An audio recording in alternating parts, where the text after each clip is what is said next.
Olá, Patrick. Olá, ouvintes do podcast, comandado pelo Patrick Araújo.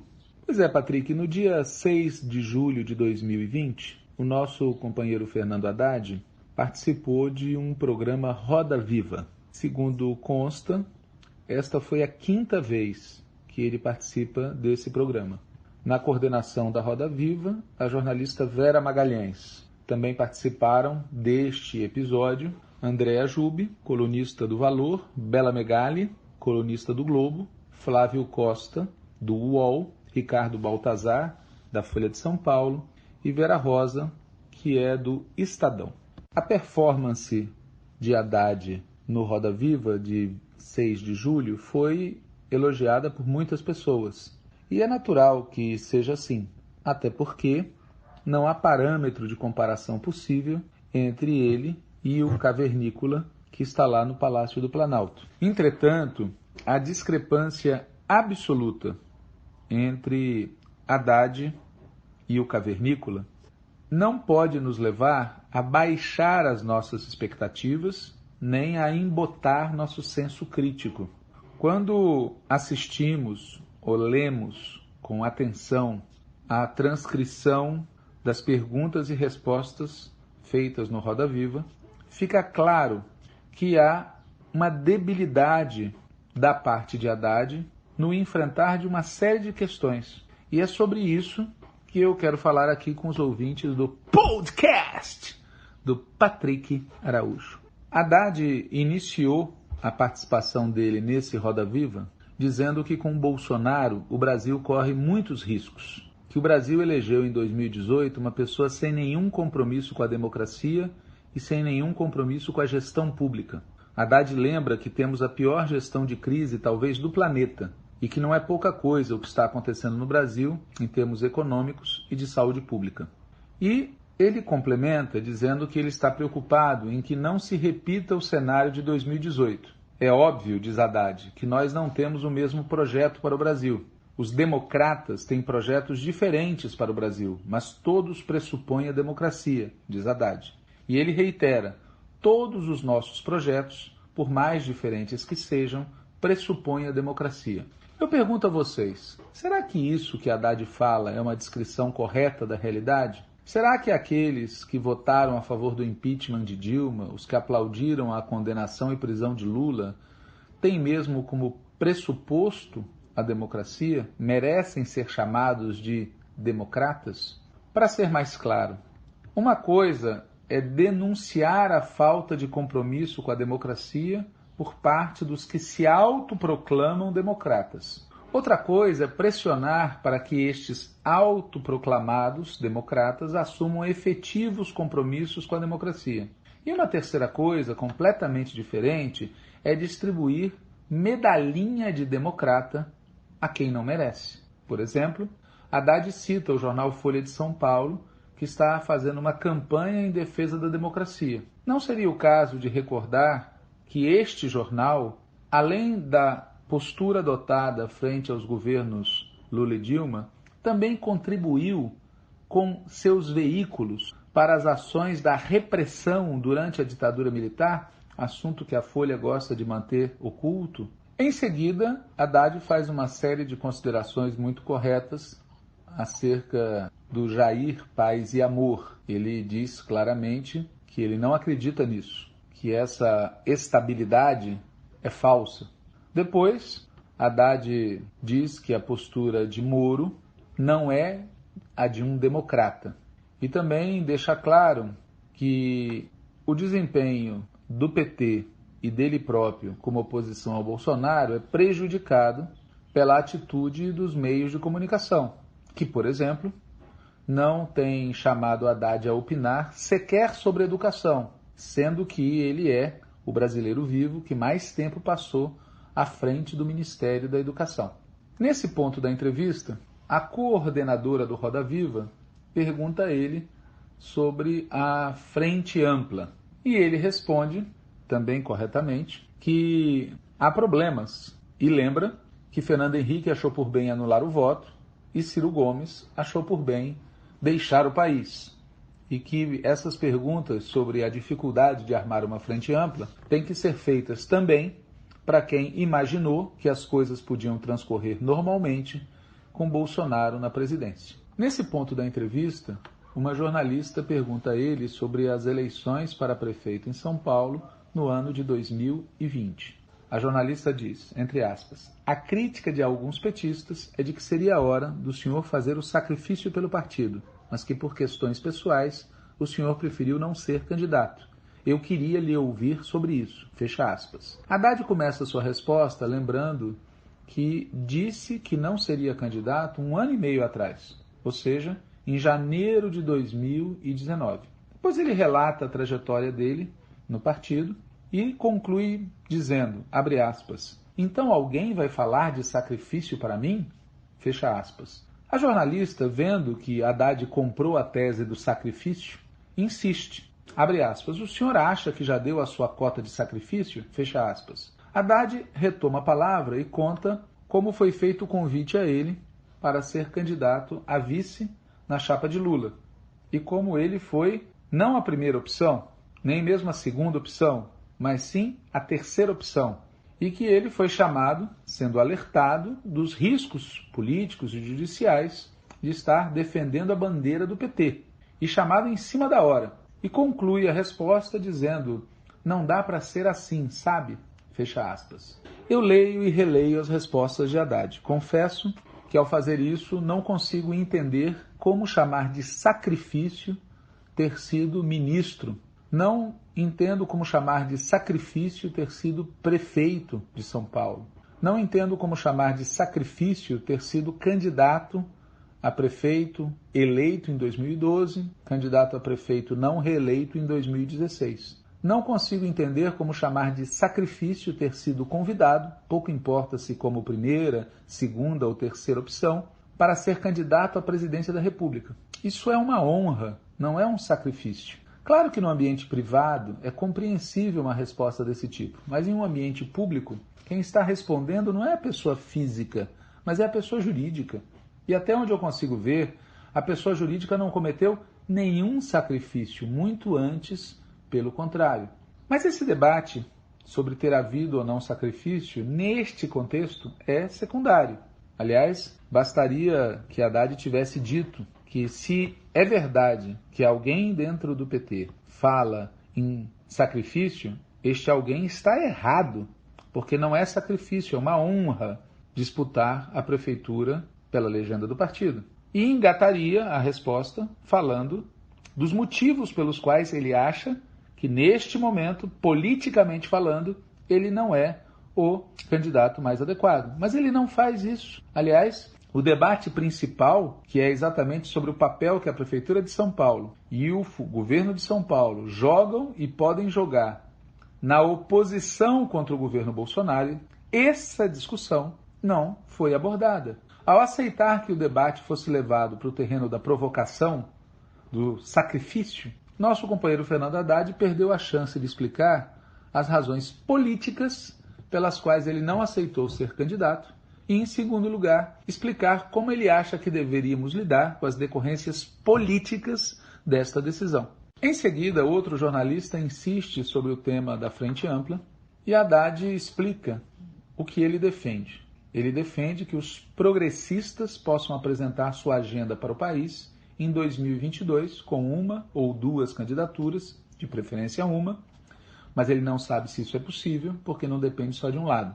Então, que os progressistas apresentem os seus projetos, mas com o compromisso de, num segundo turno, a gente olhar para o futuro desse país, olhar para os pressupostos de qualquer debate civilizado neste país. Progressistas é um termo assaz curioso. O PSDB seria progressista? Rodrigo Maia seria progressista? E também é curioso que o primeiro pressuposto de que Haddad lembre é deixar o trabalho de vocês, jornalistas, acontecer. Claro que devemos ser a favor disso, mas não seria o caso de emendar que a liberdade de imprensa não é a mesma coisa que a liberdade de empresa? Não é a mesma coisa que a liberdade das empresas de comunicação? Que, aliás, usaram esta, entre aspas, liberdade para atentar contra a democracia apoiar o golpe contra Dilma, apoiar a condenação e a prisão de Lula, sem falar no apoio direto ou indireto que muitas dessas empresas deram para a vitória de Bolsonaro? Bom, seja como for, o que Haddad deu a entender nessa resposta é que ele trabalha com o cenário mais provável de que o PT terá candidatura própria no primeiro turno das próximas eleições presidenciais, sinalizando para alianças de segundo turno com outras forças progressistas. E tudo isso em 2022, restando a dúvida se o governo Bolsonaro durar até lá. Haverá mesmo debate ou eleições civilizadas? Em seguida, uma jornalista pergunta ao nosso companheiro Haddad sobre de qual PT ele está falando. Se é do PT que busca diálogo com nomes como Rodrigo Maia e Fernando Henrique Cardoso e assina manifestos em defesa da democracia, como fez o próprio Haddad, ou se é um PT ao estilo de Lula, que disse publicamente que não assinaria manifestos com a presença do ex-presidente Fernando Henrique. Haddad não se contrapõe à pergunta, não questiona seus pressupostos. Ao contrário, diz que uma das grandes vantagens do PT é que lá não tem centralismo democrático. Lá não tem centralismo democrático. Sabe, diz Haddad, eu posso ouvir meus companheiros e formar meu juízo sobre como eu devo proceder, contando com a boa vontade deles em saber que eu estou agindo de boa fé, que eu estou agindo com o mesmo objetivo que eles. Confesso que é a primeira vez que eu tomo contato com essa teoria da boa vontade com a boa fé. Mas mesmo que as coisas fossem assim, caberia perguntar se vai muito longe um partido que, em nome de não ter centralismo democrático, admite duas táticas em torno de uma questão tão relevante como esta da Frente Ampla. Ao invés de enfrentar essa questão, Haddad se dedica a fazer belos elogios ao PT, mas que, repito, não resolvem o problema posto. A jornalista volta à carga, perguntando a Haddad qual é, na opinião dele, a postura esperada pelo eleitor do PT, se é a de adesão ou se é a de não adesão a tal Frente Ampla. E nesse ponto, Haddad responde o seguinte, abre aspas, eu acho que o eleitor do PT sabe que o PT pode ter defeitos, pode, como todos os partidos têm, né? Todos os partidos têm problema, todos sem exceção. Qualquer agremiação humana tem problemas, as igrejas têm problema. Os partidos têm problema, os times de futebol têm problemas. Um dos erros da Lava Jato foi não separar o joio do trigo em cada linha, ponto. Vou voltar. Os partidos têm problemas, as igrejas têm problemas, os times de futebol têm problemas, e um dos erros da Lava Jato foi não separar o joio do trigo. Ou seja, na opinião do nosso companheiro Fernando Haddad, olhando de perto e tirando a bailarina, todo mundo tem problema. Mas, de um lado, a questão segue sem resposta. Vai longe um partido que, em nome de não ter centralismo democrático, admite duas táticas em torno de uma questão tão relevante como esta da Frente Ampla? Ou pior ainda, vai longe um partido que possui na sua cúpula quem ache que um dos erros da Lava Jato foi não separar o joio do trigo? Será possível, depois de tudo isso que aconteceu no país, de tudo isso que sabemos, Fernando Haddad ainda fale de erros da Lava Jato? No final do primeiro bloco e no início do segundo bloco do Roda Viva, as perguntas giram em torno da seguinte questão. Por que o PT não consegue dialogar com o eleitor de baixa renda mais conservador? Eu recomendo aos ouvintes do podcast do Patrick Araújo que confiram as respostas dadas por Haddad, inclusive a dificuldade com que ele lida com a questão Paulo Maluf. Não sei se vocês concordarão comigo, mas a minha opinião é que ele não consegue responder adequadamente esse tema do voto do eleitorado de baixa renda. Sentindo a dificuldade, os entrevistadores vão pressionando, até que numa certa altura, Haddad como que muda de lado na entrevista e começa a se comportar como se fosse parte da bancada de entrevistadores. E diz, abre aspas, eu agregaria a questão da segurança pública. Sabe, as pessoas estavam realmente exaustas, estão exaustas de tanta violência. E a solução de mais violência para combater violência soou como um ato de desespero. Fecha aspas. Haddad, no fundo, levantou a bola e um jornalista veio e cortou, dizendo a segurança pública foi deixada de lado pelo PT nas gestões Lula e Dilma.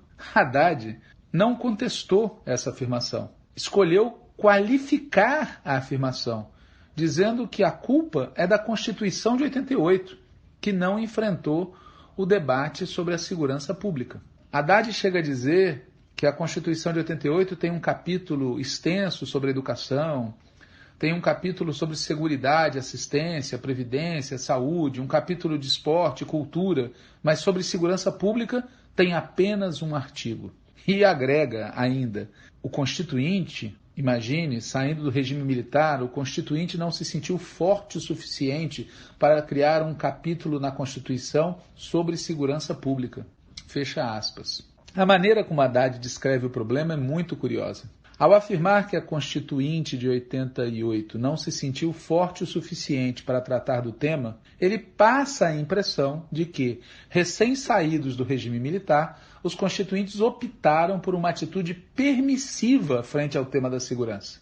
Mas a verdade é exatamente o oposto. Acovardada! A maioria dos constituintes não teve coragem de enfrentar e enterrar o legado da ditadura na questão da segurança pública.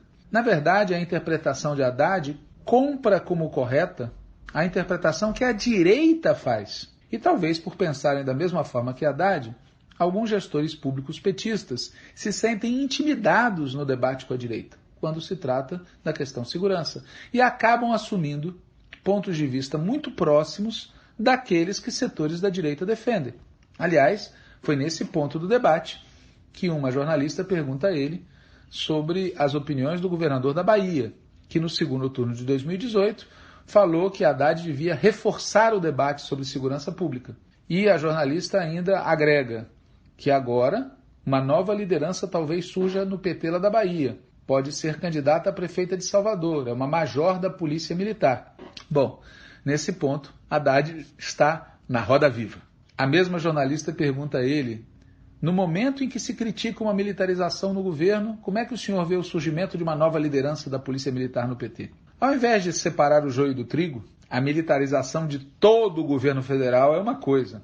A escolha de uma candidata a prefeita em uma cidade que é profissionalmente oficial da Polícia Militar é evidentemente outra coisa. Ao invés de separar o joio do trigo, a resposta de Haddad é que ele não tem esse tipo de postura em relação às corporações. E vai lembrando que o que interessa a ele é o que a pessoa pensa do Brasil, como vai tratar os pobres, como vai tratar os negros, e não a que corporação pertence. Digamos que seja assim, mas segue havendo um problema em curso no Brasil, um problema que tem guarida na Constituição de 88, a tutela militar, a tutela das Forças Armadas. E sobre isso, Haddad não diz nada. É como se as Forças Armadas e o sistema judiciário e a militarização das polícias fossem problemas que podem ser equacionados através de uma boa entrevista de emprego. O senhor pensa o que do Brasil?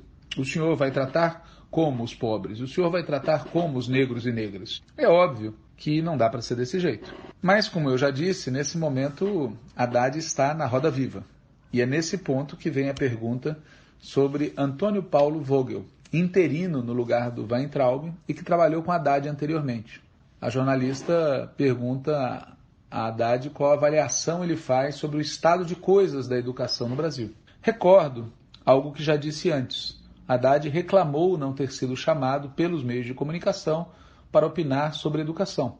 A resposta que Haddad deu no Roda Viva a essa questão foi a seguinte: elogiar o desempenho técnico desse senhor Paulo Vogel. E concluiu dizendo: Paulo não é educador, ele é uma pessoa que tem um perfil ótimo para secretário executivo. É uma pessoa que entende de orçamento público, mas ele não é da área de educação. Convenhamos, o cidadão pode ser excepcional filho, excepcional pai, excepcional companheiro, excepcional profissional, mas à medida que ele aceita ser cargo de confiança no governo Bolsonaro, isso tudo se torna irrelevante de ser citado, muito menos elogiado publicamente. Mas vindo de quem já elogiou Moro e Alckmin em plena campanha presidencial de 2018, não é de espantar que Haddad resolva elogiar Paulo Vogel. Mas a jornalista do Roda Viva ficou espantada e perguntou: mas o MEC está em boas mãos na avaliação do senhor? E a resposta inacreditável de Haddad foi: tecnicamente, da parte de finanças, sim. Da educação, ele não é da área, né? A jornalista insiste: a parte de educação deixa a desejar, não é o melhor quadro, então? E Haddad responde: eu acho que ele não será confirmado como ministro, e talvez nem queira, em função disso, dele ser um quadro do Tesouro. Só me resta torcer para que o tal excepcional técnico que Haddad cobre de elogios não seja mesmo nomeado ministro da Educação. A verdade é que, embora tenha reclamado por não ser ouvido para falar dos problemas da educação no Brasil, não foi Haddad, mas sim uma jornalista do Roda Viva quem tomou a iniciativa de falar dos problemas da educação no Brasil. É essa jornalista que pela primeira vez na entrevista fala do Fundeb, fala do Enem, fala das aulas durante a pandemia. Até este momento, Haddad não havia dito nada a respeito. E só depois da pergunta é que Haddad, que gastou muito tempo para falar sobre a excepcionalidade técnica do tal Vogel, só nesse momento Haddad diz que estamos numa situação caótica, eu diria, tanto na saúde, que ele já havia citado no início, quanto na educação. Nesse ponto, uma jornalista pergunta a Haddad a quem ou ao que ele atribui essa dificuldade que o presidente tem para compor a equipe. Haddad responde que Bolsonaro nunca se preparou para ser presidente da República, o que certamente é verdade. Mas ao focar na pessoa do cavernícola, Haddad perdeu a chance de apontar o dedo para os problemas de fundo da coalizão golpista. E novamente é uma jornalista quem chama a atenção para isso, perguntando se Haddad acha que existe ali no governo uma guerra entre o núcleo ideológico e os militares, por exemplo.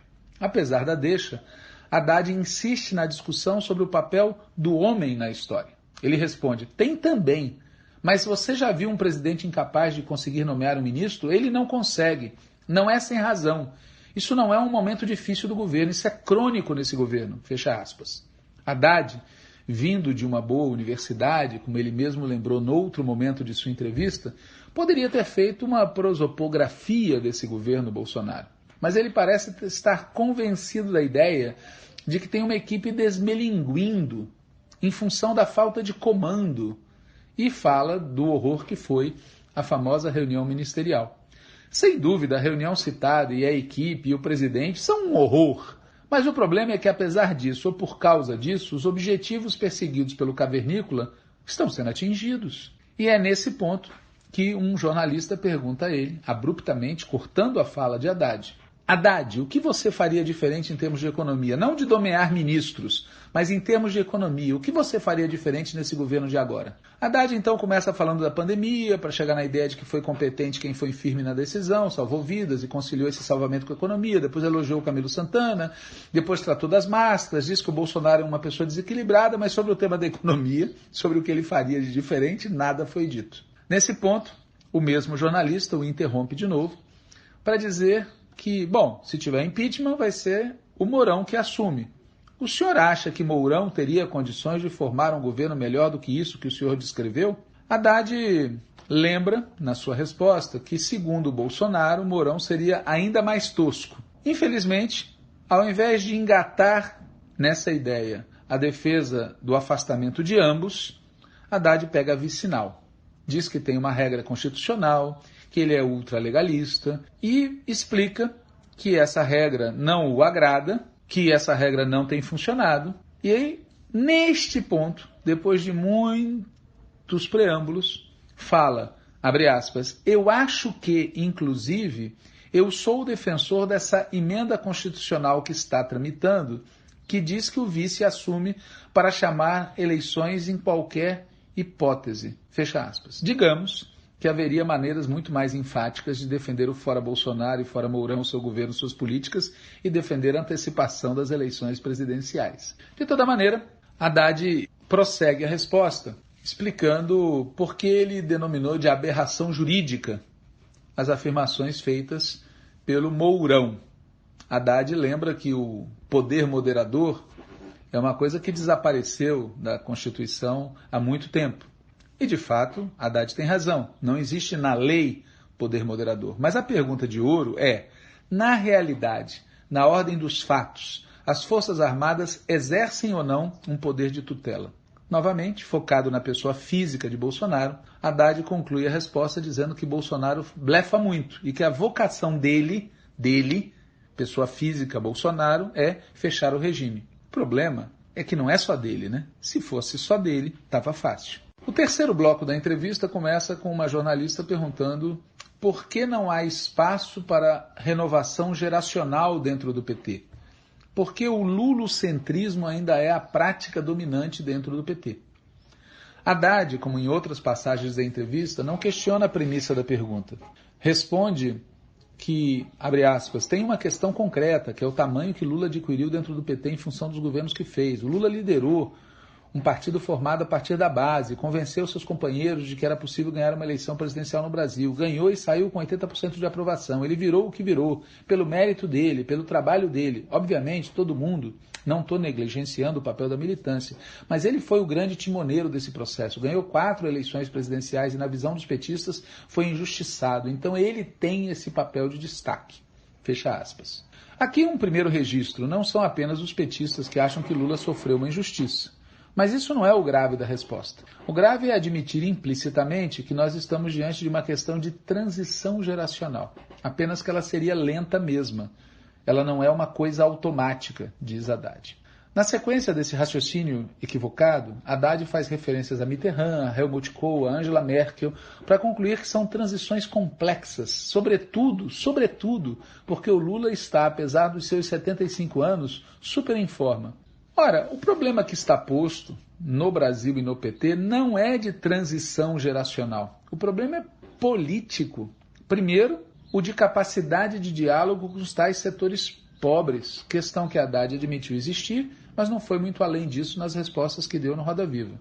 Segundo, radicalidade no enfrentamento não apenas a Bolsonaro, mas ao conjunto da operação golpista. Enquanto Lula não tiver seus direitos políticos restituídos, nós continuamos sob golpe. Não há transição geracional que resolva isso. Que Haddad tenha levado a resposta para esse caminho é, em certo sentido, constrangedor. Mas ele abre espaço para que a jornalista questione se o PT não está se negando a olhar a realidade. Afinal, diz a jornalista, a imagem de Lula é muito ruim com os não petistas. Nesse ponto, na minha opinião, Haddad vestiu a carapuça e respondeu que isso aconteceria com outros nomes do PT também, que se você lançar um candidato do PT, ele vai ter que enfrentar esse debate. E engata a resposta dizendo que no PSDB está cheio de gente respondendo a processo. A jornalista interrompe Haddad para lembrar que não se vê o PSDB voltado para defender essas pessoas. Não se vê um discurso dos tucanos dizendo diariamente que o Serra é um injustiçado, que o Aécio Neves é um injustiçado. Haddad contra-ataca, dizendo que ali está mais difícil de defender a inocência, porque se você tem 40 milhões de reais numa conta no exterior, é difícil explicar. A jornalista retruca que Lula foi condenado em 3 instâncias, os outros ainda não, e, portanto, é mais fácil defender os outros. E Haddad responde que é mais fácil defender qualquer pessoa que não teve sentença transitada em julgado. Eu sou dessa opinião. Tem recurso? Então, presunção de inocência. E desvia o assunto para o Bolsonaro.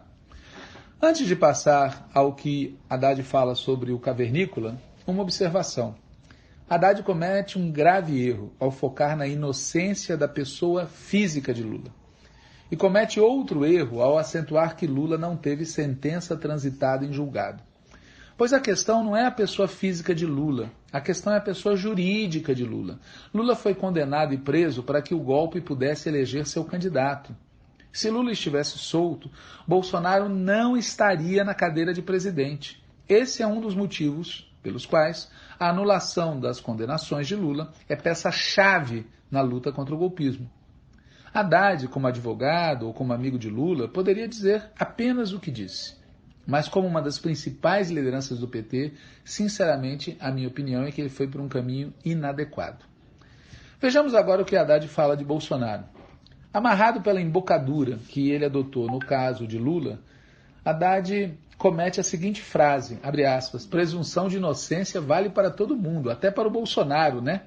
E depois engata uma frase estranha, ao menos nos tempos modernos, abre aspas, se meu filho fosse acusado de alguma coisa, eu pedia para quebrar o sigilo dele, fecha aspas. Vejam que ele abre espaço para que um jornalista pergunte até quando o PT vai rodar em círculos em relação a essa questão. Haddad responde que não se trata de rodar em círculos. Nós não podemos deixar passar o que aconteceu. Ninguém faria isso consigo mesmo. E ele se volta para o jornalista e diz: você gostaria, fulano, que alguém falasse de você alguma coisa que não corresponde à tua conduta e a gente dissesse assim, vamos deixar fulano para lá, que fulano já era. Poxa, eu sei quem você é. Se eu sei da tua conduta, eu não vou fazer isso. Pode ser você quem for. Fecha aspas. Bom, a comparação não tem nem pé nem cabeça. Não tem nem pé nem cabeça comparar Lula com Bolsonaro. Não tem nem pé nem cabeça comparar Lula com o filho de Haddad se fosse acusado de alguma coisa. E não tem nem pé nem cabeça comparar a situação de Lula com a situação hipotética que Haddad cria em relação a este jornalista. Porque este jornalista não foi vítima de uma conspiração judicial com o objetivo de consumar nas urnas um golpe de Estado. Aliás, é uma jornalista que destaca isso. Lembrando que a política e a justiça não são feitas com critério de brodagem. E insiste, as instâncias superiores referendaram a decisão sobre Lula. Haddad, ao invés de apontar o que as pedras sabem, que houve uma conspiração golpista com o Supremo e com tudo, prefere responder que, abre aspas, é uma longa conversa o que aconteceu. Agora está com um processo no Supremo que está com pedido de vistas e que deve voltar para a pauta da segunda turma até, sei lá, setembro ou outubro desse ano. Vamos ver o que a Justiça diz. Fecha aspas. Como é que é? Vamos ver o que a Justiça diz? Haddad, como dito antes por ele mesmo, é ultralegalista. Logo, ele afirma que, abre aspas, a quantidade de evidências que nós levamos, a quantidade de evidências que foram levadas ao conhecimento dos ministros, na minha opinião, sobra evidência de que tem alguma coisa errada ali. Tem alguma coisa errada ali. Realmente tem alguma coisa errada, mas pelo visto não é só ali, né? Porque é óbvio que o problema do Supremo não tem nada que ver com as evidências. O Supremo participou, na sua maioria, da conspiração golpista. Nesse ponto, uma jornalista pergunta se a demora no pedido de vistas pode ter favorecido o ex-presidente Lula e se o fato dele já ter saído da prisão acabou com essa questão. E Haddad aproveita para dizer das ilegalidades cometidas contra Lula, que agora tudo isso vai ser processado, vai ser passado em pratos limpos, a verdade vai vir à tona, só não virá à tona se a gente desistir da verdade. Se nós desistirmos da verdade, Haddad reafirma, talvez ela nunca venha à tona. Verdade, Haddad tem razão, mas também é verdade que faltou explicitar a motivação política da condenação, que não diz respeito à verdade ou à falta dela, não diz respeito às provas, às evidências. E é novamente uma jornalista que chama atenção para o fato de que é a política prefeito. Nas palavras da jornalista, talvez se insistirem na verdade, percam outra eleição, não? Se insistirem tanto nessa verdade, vocês percam nova eleição e o Bolsonaro se reeleja. Nesse ponto, Haddad está na roda viva. Ele responde, tem coisas que estão acima. Peraí, não existe só o PT, existe o PSDB. Se o Bolsonaro for eleito, não é por culpa do PT. E aí a jornalista enfia a faca bem fundo. O senhor diz que está lutando para que o ex-presidente Lula tenha os direitos políticos recuperados para que ele seja o candidato em 2022? Haddad responde, se ele quiser, por mim sim. Ou seja, o argumento central aparece por iniciativa de uma jornalista, e é tratado como uma questão de desejo pessoal, se ele quiser ser. Note-se que eu não duvido, e ninguém duvida, que Haddad defenda a restituição dos direitos de Lula. Aliás, ele não falou a respeito na entrevista, mas é sabido que ele defende. Ele, inclusive, fez disso uma das questões chaves do seu discurso no comício virtual dos direitos já. Portanto, aplicando a teoria da boa vontade com a boa-fé, concluo que se isso não havia aparecido até este momento na entrevista, e não havia aparecido devidamente, foi porque ao comentar o tema, Haddad, meio que sem perceber, foi saindo da estrada da política e pegou a vicinal judicial. E isso ocorreu, acho eu, porque lá atrás ele aceitou a tal tese da renovação geracional. É como se devolver os direitos ao Lula fosse não uma necessidade política do país, mas uma espécie de última homenagem que se presta a um combatente cansado e heróico. E, aliás, foi assim que uma jornalista entendeu, porque nessa altura da entrevista, ela engatou a seguinte questão: o que a gente queria saber é se não é a hora de uma renovação do PT, porque tudo gira em torno do Lula. É um personalismo muito forte, está amarrado ali, não consegue renovar. O senhor Haddad não seria um nome para 2022?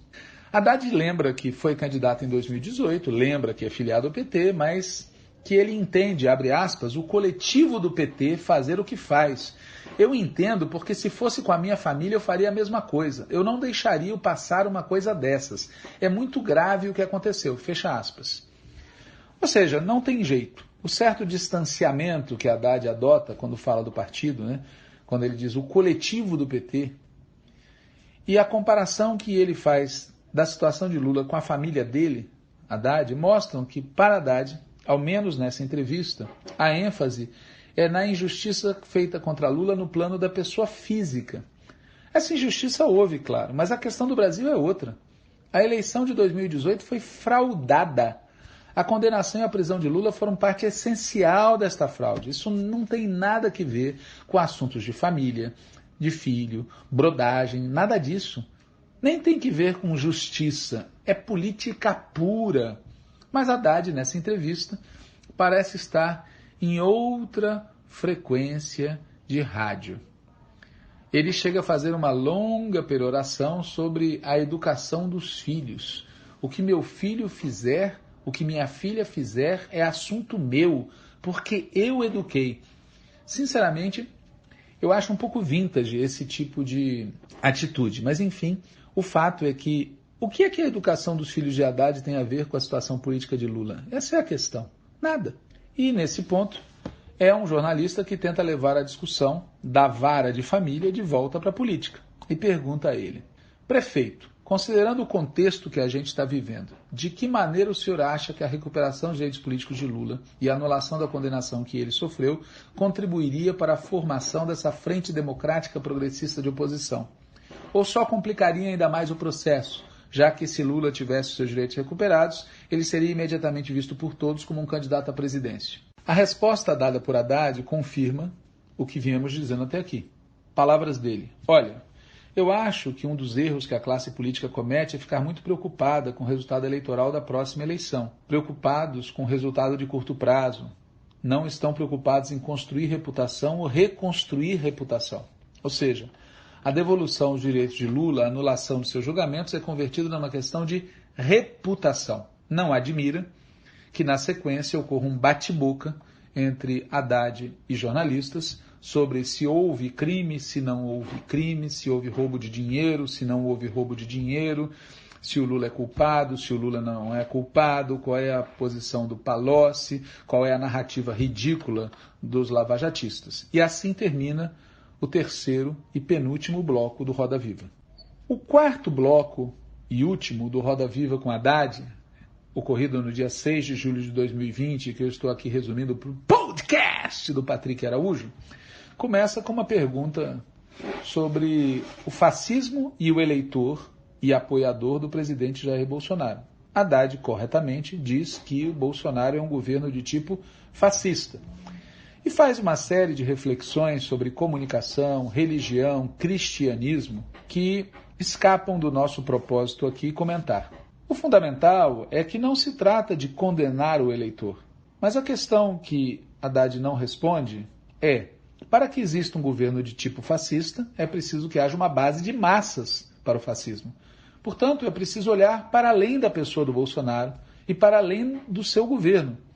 É preciso focar nos setores sociais que o apoiam e financiam, senão tudo vira uma patologia pessoal. Mas ao invés de falar disso, Haddad exalta os resultados de uma recente pesquisa do Datafolha, que seria, na opinião dele, um bálsamo para os amantes da liberdade. Porque, palavras de Haddad, nada contra divergência, gente. O mundo se faz, se constrói com divergência. A nação se constrói com esses debates. Nesse ponto, uma jornalista salta do fascismo de Bolsonaro para a acusação contra o PT e diz, perguntando a Haddad, abre aspas, Não falta do PT uma crítica a países que são de esquerda ou socialistas, ou o que quer que seja, e que são claramente ditaduras? Fecha aspas. Haddad responde que o PT nasceu exatamente contra a visão da esquerda tradicional. O PT nasceu da crítica à esquerda autoritária. Ou seja, Haddad acusa a esquerda, que lutou contra a ditadura militar nos anos 70, de ser tradicional e ser autoritária. Mas se ele achava que jogando a carne aos leões ou adotando a saída à la Leão da Montanha pela direita, isso bastaria? Não bastou. A jornalista deixou claro que não queria saber do passado, dos anos 70. Ela quer saber do presente e pergunta: em relação à Venezuela, por exemplo, o senhor acha que é uma democracia? A resposta de Haddad foi, abre aspas, veja só, tem uma coisa pior que o governo da Venezuela, que é a oposição ao governo da Venezuela. É um horror aquela oposição. Olha o que aconteceu agora. Eu critiquei o Evo outro dia. Até chamaram a minha atenção. Eu falei que Evo não devia, assim como eu criticaria o Lula se ele comprasse uma emenda para se reeleger mais uma vez, a reeleição, um terceiro mandato, eu criticaria. Está errado fazer isso. Você quer mudar a regra do jogo? Muda para o seu sucessor se você acha bom. Para você, não. Você acha que é tão bom? Muda para o seu sucessor. Então eu era contra. Fujimori tentou o terceiro mandato. Evo tentou o quarto mandato, né? O Chaves, se deixassem, acho que tentava 10 mandatos. O Putin agora vai ficar até 2036 na coisa. O norte-coreano é perpétuo, não é a minha praia. Fecha aspas. Essa resposta que eu li acima é um desastre político e diplomático. Vamos por partes. Helmut Kohl foi chanceler da Alemanha de 1982 a 1998, durante 16 anos. Angela Merkel é primeira-ministra da Alemanha desde 2005, portanto há 15 anos, mas eles, claro, são democratas. Já o Putin foi eleito pelo voto direto presidente da Rússia de 2000 a 2008. Depois, ele foi escolhido primeiro-ministro até 2012, havendo outro presidente, Medvedev. Depois, ele concorreu e foi eleito pelo voto direto presidente da Rússia. Mas isso, evidentemente, não faz dele um democrata, diferente do Helmut Kohl e da Angela Merkel. Não é verdade? Não é óbvio? Quanto a Evo, bom, ele foi vítima de um golpe de Estado para impedir a sua reeleição. Ele não comprou o direito à reeleição. Ele não chama-se Fernando Henrique Cardoso, ele chama-se Evo Morales. Evo Morales foi à Justiça da Bolívia e conseguiu na Justiça da Bolívia o direito de disputar a reeleição. Os adversários dele não gostaram disso, denunciaram, mas não boicotaram a eleição. Eles só deram o golpe quando viram que iam perder a eleição. Aliás, perderam, como já está comprovado. Evo pode ter errado em defender a reeleição, pode ter errado em buscar a reeleição na Justiça, pode ter errado em não ter convocado um levante contra os golpistas. Mas o que isso tem a ver com a crítica feita pelo Haddad? Para não falar da comparação que é ofensiva que Haddad faz entre Evo Morales e Fujimori. Insisto, não se trata de concordar com as opções políticas feitas pelo Putin, feitas pelo Evo, feitas pelo Chaves, feitas por quem quer que seja. Não se trata de concordar. O assustador é ver este tipo de comparação com Fujimori e essa visão White House, Casa Branca, acerca do que é e do que não é democrático. Angela Merkel e Helmut Kohl são aliados dos Estados Unidos? Democráticos. Putin não é aliado? Não é democrático. E quanto à Venezuela? Se Chaves estivesse vivo, estaria presidindo a Venezuela? É bem provável. Isso faria de Chaves um não democrata? Por quê? Veja, os Estados Unidos são democratas porque a reeleição de uma pessoa é limitada a 2 mandatos? O México é uma democracia porque a reeleição de uma pessoa é limitada a 1 mandato? De que praia veio esse conceito de democracia adotado por Haddad? Aliás, antes que eu me esqueça, se Haddad algum dia for à Coreia do Norte, eu me ofereço para fazer junto a visita, porque já estive lá. E posso garantir que o perpétuo em questão, citado por Haddad, está morto e embalsamado. Seja como for, segundo entendido a resposta de Haddad, o PT, na opinião dele, apoia não democracias. Essa é a resposta que ele deu. Nesse ponto, a entrevista volta para a economia. Um jornalista pergunta o que você, Haddad, faria diferente em relação ao que Bolsonaro e Guedes estão fazendo na economia. Haddad dá uma longa resposta e o jornalista pergunta o que é que tudo isso que Haddad falou significa na prática. E a resposta dada por Haddad é que nós precisamos qualificar a gestão pública. Então tá, pessoal, a questão é qualificar a gestão pública. Nesse momento, uma jornalista saca um estudo do INSPER, instituição a qual Haddad é vinculado, e esse estudo diz exatamente que o problema do Brasil não é gasto. O Brasil até gastaria muito, diz o estudo, em relação a outros países, mas o problema é a forma de gastar, a eficiência do gasto. E neste contexto, a jornalista pergunta sobre o Fundeb. Pela segunda vez, pessoal, uma questão essencial e urgente, totalmente ligada à educação, praia do companheiro Haddad, surge no Roda Viva por iniciativa de uma jornalista, não por iniciativa do Haddad. Haddad explica que recebeu no dia do Roda Viva esse estudo do INSPER, que tem concordâncias e discordâncias em relação a ele, fala do Fundeb em vários estados do país e no contexto dessa resposta elogia Raquel Teixeira, que foi secretária do governo Marconi Perillo, Goiás, e elogia Paulo Artung, do Espírito Santo. Eu deixo aqui a sugestão ao Patrick Araújo que entreviste no podcast Educadores do Espírito Santo de Goiás, para que eles nos contem o que pensam das políticas implementadas por Raquel Teixeira e por Paulo Artung, que aos olhos de Haddad, assim como o ministro interino da Educação, são pessoas com muita excelência técnica. Uma jornalista pergunta então, mas como faz com o Fundeb? Porque acaba agora em dezembro. E nesse ponto, Haddad fala finalmente em prorrogar e ampliar. E elogia Pernambuco e Ceará. Um jornalista faz questão de destacar que, no caso do Ceará, por exemplo, existe um critério de desempenho. Um município que tiver um desempenho melhor recebe mais dinheiro do que outros. E ele pergunta ao Haddad se ele concorda com esse critério. Haddad responde que é controverso, mas é inegável que no Ceará deu certo, que isso criou uma dinâmica de concorrência boa. Novamente eu deixo aqui a sugestão para o Patrick Araújo que entreviste no seu podcast Educadores do Ceará, para que nos falem sobre se esse critério de distribuição dos recursos do Fundeb é ou não adequado. Depois dessa discussão sobre o Fundeb, há uma série de perguntas sobre as eleições municipais. Haddad responde visivelmente na retranca. Ele não quer que volte o debate sobre por quais motivos ele decidiu não oferecer seu nome como pré-candidato a prefeito de São Paulo nas eleições de 2020. E depois desse questionamento sobre as eleições municipais, vem o final do programa. E aqui o melhor para os ouvintes do podcast é simplesmente eu reproduzir a sequência de perguntas e respostas. Uma jornalista diz, pergunta rápida, preto no branco, assim, preto no branco, em 2022, se for o caso, o senhor aceitaria serviço do Flávio Dino? Estou falando de uma chapa à esquerda. Haddad. Olha, acho que o PCdoB tem todo o direito de ter candidato a presidente. Jornalista. Preto no branco, senão eu vou ter que cortar. Haddad. O PCdoB está considerando lançar candidato a presidente? Qual é o problema nisso? Vários jornalistas. Mas o senhor aceitaria ser o vice? Haddad. O primeiro turno serve para isso, para definir cada partido. Se tem uma proposta diferente que justifique o lançamento de um candidato, tem que lançar dois. Jornalista. Eu preciso mesmo encerrar. Jornalista. Então é não? Jornalista. Então ele não sabe, gente? Haddad. Não sei. Pois é. Aqui termina a reprodução do diálogo que encerra o Roda Viva.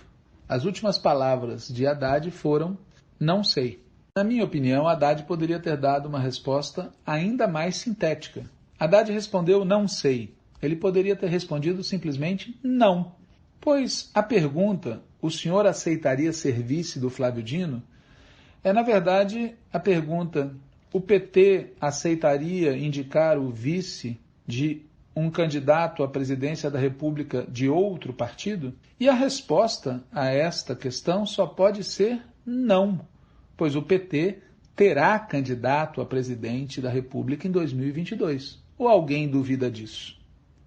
Encerro por aqui a minha leitura da entrevista concedida pelo companheiro Fernando Haddad ao Roda Viva.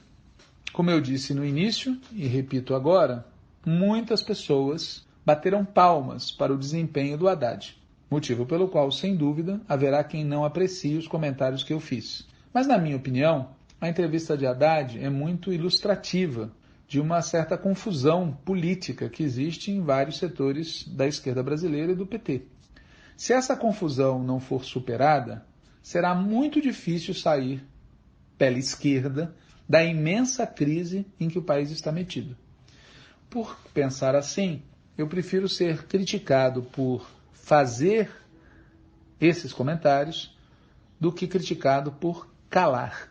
Aliás, como diria o próprio Fernando Haddad, eu conto com a boa vontade dos que sabem que eu estou agindo de boa fé, que estou agindo com o mesmo objetivo que eles.